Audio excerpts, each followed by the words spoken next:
হুম। আসসালামু আলাইকুম ওয়া রাহমাতুল্লাহি ওয়া বারাকাতুহু। গ্লোবাল মুসলিম চ্যারিটেবল ফাউন্ডেশনের পক্ষ থেকে আমাদের যেই প্রজেক্টটা চলতেছে স্বাবলম্বীকরণ, তো আমরা আমাদের আজকের কার্যক্রম শুরু করতে যাচ্ছি। তো আমাদের আজকের স্বাবলম্বীকরণের প্রকল্প ছিল যে আমরা কিছু সেলাই মেশিন বিতরণ করব আমাদের মা বোনদের মাঝে।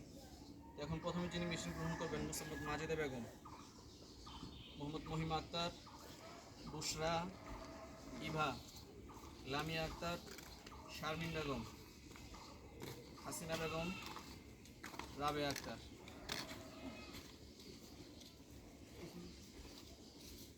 জি, এখানে চলে আসুন।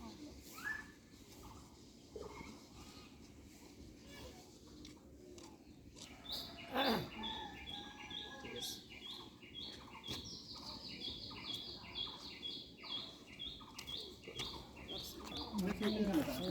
খাতাটা ধরেন।